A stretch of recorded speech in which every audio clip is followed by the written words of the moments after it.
Hey team, it's Ripper here. Hope you guys are doing great. Title of the video, as you can see right now, is basically the Ragnar OP build. I think I found it, and you guys let me know what you think about it. Watch this tactics gameplay video and just see how ridiculous I think this is, and what you can do about it, and how to counter it, how to have fun with it, and the pros and cons for it as well.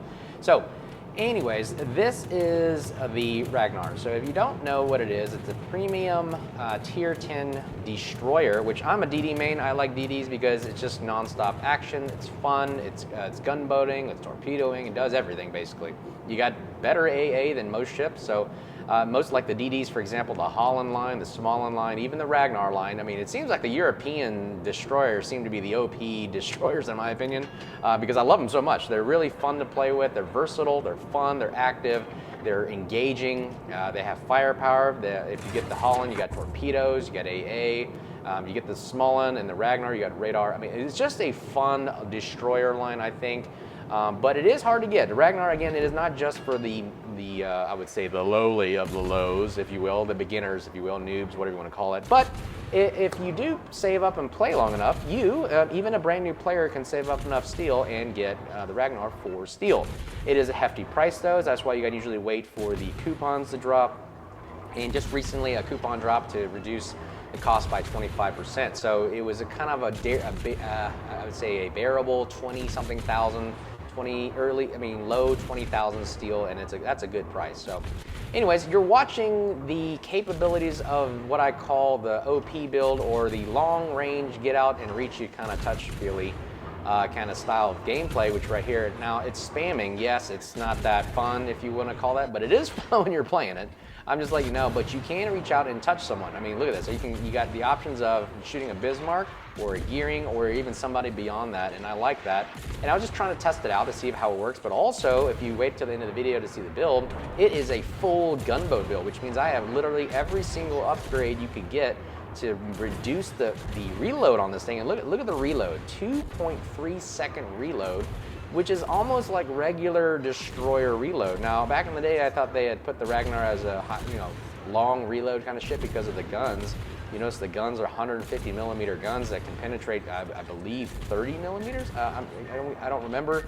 I know it just penetrates something ridiculous, but essentially it can take out cruisers. I mean, most cruisers are painted in approximately 30 millimeter armor, so this thing can really not only take on destroyers but cruisers as well. And you can see, taking on tier 8, 9 battleships. Tier 10's a stretch. They can do some damage in starfires, but look what it's doing right now. It is literally just harassing this Bismarck. And look, he's trying to turn away, going, okay, maybe I'll get away from the guns. Nuh-uh. We are still within range and head angling in towards the target. So essentially we are firing 150 millimeter shells at a Bismarck, and he's just going, hating life right now. He's having a great World of Warships day, right? And we don't get the kill, but boom, oh, we do get the kill. I forgot about that. Bam, RIP out of the gamey. He's back to port at the report screen. So anyways, that's our first kill for the day, and now we're gonna go hunt this Gearing. Again, the other cool thing about the Ragnar is it is a DD hunter. If you watch my other videos about it, this is a hunter killer for DDs. I mean, it eats DDs for lunch, because another aspect of this ship is the fact that it has 21 millimeter armor, I think it's 25 millimeter armor, whatever it is. It's a 20 millimeter armor on the side hull. So essentially you have a lot of the shells from like a Gearing here are shattering against our main body, which you're gonna notice it's not gonna do much damage. More on the outer edges in the bow do you get the standard 19 millimeter, but look, even if he hits us, they're not doing much damage. And look, I'm hitting him for 600 damage here. You're gonna see about 1,000 damage here in a minute. You're gonna see 2,000 damage. I mean, these guns eat destroyers for lunch. Look at this. It's like a Worcester in destroyer format. Look at that, 1,400 damage. 700 damage, 700 damage. It cannot sustain damage this long, and it's getting fires set on it like crazy. And boom, Bismarck helps us out with the kill, but we took a lot of that damage. Look at that, 59,000 damage. Look at that. He hits us with one shell, 5 of 94. We go like, hey, scratch the paint. I got my repair party out there, and oh yeah, look, I got 3 repairs. Isn't that insane? This thing is pretty much a beast. And so we're gonna turn back around and see what other targets we can start farming. Next target up on our list right now, as you notice on the minimap, the Flandre, which is the premium, kind of like all SAS Tier 8 style gameplay, which is more or less a secondary battleship. It's just like a Tier 8 LSAS to me in my mind. But we're gonna start farming. Just watch this. Okay, now he's at what, 67,000 HP pool. Okay, watch this. We're gonna start farming, and these guns will eat them alive. I mean, it doesn't matter what you are. This thing, look, boom. We're gonna see non-pens right there. If I can get my aim correctly, I don't know if he's going backwards or forward. Look, that's our fire. Whoop-de-doo. And notice when we start hitting that juicy 19mm armor, look at that, 1,300 damage, 583 damage, 900 damage. I mean, at a 2.3 second reload, every 2.5 seconds you're getting that kind of damage from long distance. I mean, look at his distance, 13.3 kilometers. And he's getting torped like crazy. I mean, he's having a great World of Warships day, isn't he, ladies and gentlemen? I mean, we are essentially just more or less a distraction, or just an annoying, I would say, destroyer that's just farming and just creating havoc for him. I mean, we're starting fires all over him. He's also getting raw damage, and then he has to deal with all of us. He's dealing with 5 ships on this flank. Bad idea right here. First of all, don't do this. We're taking on 5 ships on one side of the flank, and you should have turned around like 10 minutes ago. So, see, we're just taking not only damage, but also fire damage, and he's done. I mean, literally deletes Tier 8, Tier 9 battleships, especially in the Ragnar. Not something good. I mean, the other day I took on a Puerto Rico and deleted him in a Ragnar. I mean, we're a destroyer, okay? It doesn't make sense.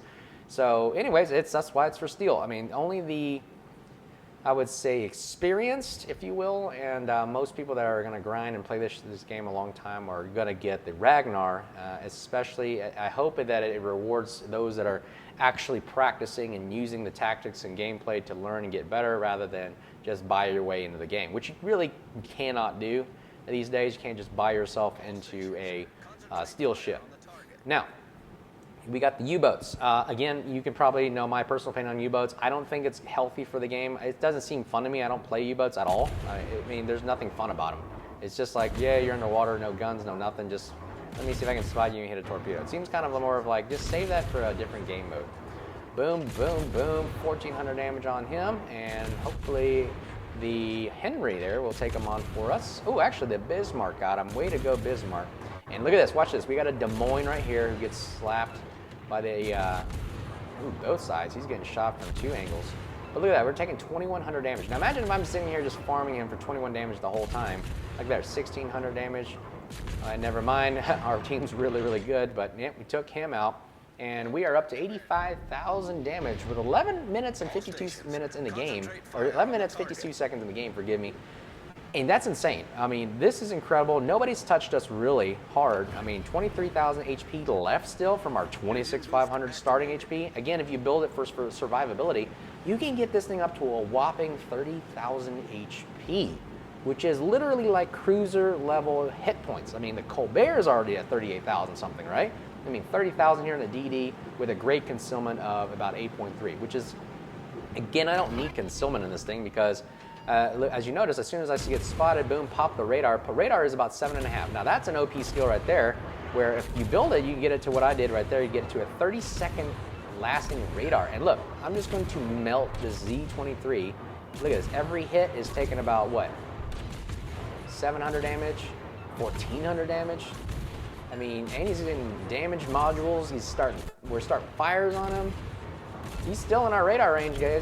Look at that. And, ooh, Izumo's secondaries got him because we withered him down. That should have been our kill. That should have been 2 kills we had right there. But it's okay. 97,000 damage. We are adding to the chaos. But our team is somehow finding a way to somehow try to lose this game. But this game should have been a whopping steamroller, if you will, from the way we've been playing. But hey, World of Warships, anything can happen, right? At the top of the screen, or mini-map, you see the Bilal, which is, I think, again, an OP kind of style submarine here. I don't like him, but he's going out and hunting and keeping the Audacious and Alabama at bay. That's 2 ships that they can't use to cap or do anything because they're busy running away from a submarine they can't see, spot, or find. And that just seems unfair, I think. I digress. Back to the Ragnar. A couple other great things about this. We lose our Henry, which is, I cannot believe we lost Henrys to torps. but hopefully we'll rely on the Benson. So we're going to go help the Benson right now. So again, what I'm doing right here is using the mini map to figure out who needs the most help right now. What can I do to help? I noticed the Azuma and Moscow are out of the game. They're too far south, but you know, hopefully they can just keep the Rubrics at bay. We're going to see if we can farm as much damage, but the unfortunate thing is he's inside that gray circle, which is kind of like a, whatchamacallit, storm. So when you see that storm, that basically means that their spotting, their concealment is a lot better now, and it's hard for me to spot them. Hopefully the Yugamo gets taken out. Bam, Yugamo gets taken out by the Benson. Great shooting techs on that one, and now we are back in the game. We are still 6 ships to their 4, and the Ragnar goes, we're going to start heading back and see if we can hunt down the Rubric. Now, a lot of this video, the rest of it is just sailing, so I'll go ahead and fast forward it for you and just let you know where we go from there. Okay, we're back. So we've moved a little bit towards Sea Cap now, and we are going to start farming the 2 Rubrics in the Alabama. Now, Rubrics is one of my favorite Tier 9 battleships now because it's a secondary focus. It's a Tier 9 Schlieffen, basically. So I encourage you guys to get that. I mean, I have a video on it as well. Get it. It's awesome. Low HP, though. Not the greatest HP pool, but it's more gimmick as the secondaries. But we're going to farm him and just see how much damage we can get. Look at that. I mean, he can't even see me, and I'm already touching out and reaching him. And look, I started firing him. I mean, yay, free damage. I'm just literally just getting free damage. And I think that's the name of the game of the Ragnar here, the long distance spamming and just taking people to the distance and just getting a lot of those shots out. Alabama, I don't think he's a contender. He's pretty much, what, a Tier 8, Tier 9-ish kind of battleship. He is no match for us because we're a small DD. He can't really hit us that well. And we're at a distance and our guns melt him. So not a really good thing for him. Great thing for us, though. But we're also going to show you the capabilities of the AA side of the house. Now, you can watch when the carrier comes at us and tries to take over sea or tries to stop the capping of us at sea. You'll notice that the Ragnar has decent AA. It's not that bad. And just watch how I'm going to shred these torpedo planes right here. Wait till he gets a little closer. He's going to spot us, and that's a tactic to delay the shots. And boom, boom, boom. He gets, oh my goodness, 440, 440, 440. Look at boom, boom, boom. Medium AA is really good for the Ragnar right there. It's like boom, boom, boom, boom, boom. Just taking planes, shredding, eating them alive, helping out our Moskva right there. Still get some torpedoes off, but that's inevitable. We shot down 5 planes right there. And look, we can still reach the Alabama. We capped all the caps, and the game is pretty much sealed for us. And just look at this. I'm going to see if I can start some nice little good fires. Now, I don't know why the Alabama starts slowing down because he's just making himself look like a juicy target for us. Not getting any pins on that top upper deck, but we do start a fire. Now, once you start hitting that superstructure, just look at the damage you're going to get off of this. Look at that, 1,800 damage. 1,800 damage. 1,400 damage. I mean, these guns melt like crazy. And we're going to turn on the AA again for the bombers. And I know that the CV is someone that's going to spot them to the northeast, because that's where the bombers came from. So we just use that little piece of information right there and keep trucking forward. And we're going to see if we can melt down this Alabama. Start another fire, perma-fire right there. And we get our Confederate up to 127,000 damage. And just look at the fire chances on this, and also the long-range capabilities of firepower. It's hard to shoot the Ragnar in the sense. The only counter, I would give you a couple counters on it. Essentially, it doesn't have torpedoes, so you can rush it. Now, if you're going to rush it, you better be having some good firepower backing it up. Because again, the armor on the Ragnar DDs can't really handle as much unless you're in like a high power DD, or the counter to that is DDs, if you want to take on a Ragnar, switch to AP, because AP is the only thing you can really do to ensure that you're going to get nice pins on the side armor as well. There's the CV. We're going to start heading for him right there, not after starting a couple fires.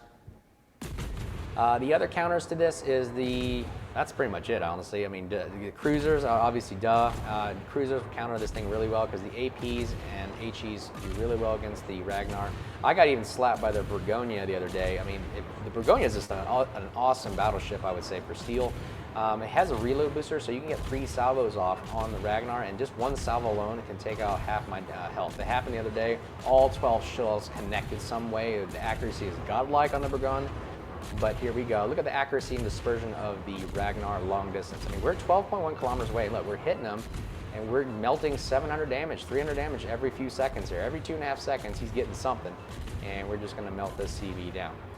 A couple other good things about the Ragnar. It is, it got the speed boost, which you can get this thing up to about 40 plus knots. It's really good. It's great for just getting away or just using it to juke a lot of ships shooting at you. The other cool thing about the Ragnar, the pros about it, is 360 gun turret. So you can basically angle in, turn left, turn right, turn left, turn right, and the guns are always facing forward, which is really, really great. You don't have to wait like the small one.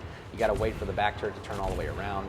AA is decent, like I showed you other. A couple cons about it: it turns like a truck. I mean, the Ragnar is not the most maneuverable, but it does its job for what it's worth. It's just a big cruiser, in my opinion. So that's really just the downsides about it. It's just the turning ability. But other than that, this thing is an OP destroyer. I mean, look what it's doing to the battleships, to the sea cruisers, to the CVs, to the map, the whole thing. So I really like it. I recommend it. My double thumbs up on this ship. Build it for the OP build, which is pretty much the long range gunboat build, which is what it was designed for. You don't even need concealment in this thing, because once you start firing, you're going to be spotted to the world anyways, and you're not really trying to sneak up on, you know, caps. And this thing supports DDs, supports caps, but also hunts DDs at the same time. So hope you guys are doing well. Hope you liked the video. Like, subscribe. We're on our way to 400 subscribers. The build is at the end of this video. Again, appreciate all those that helped build the channel. And until then, we'll talk to you guys soon. This was an awesome match. Build it for the long range if you want the OP build. Take care, guys. Cheers.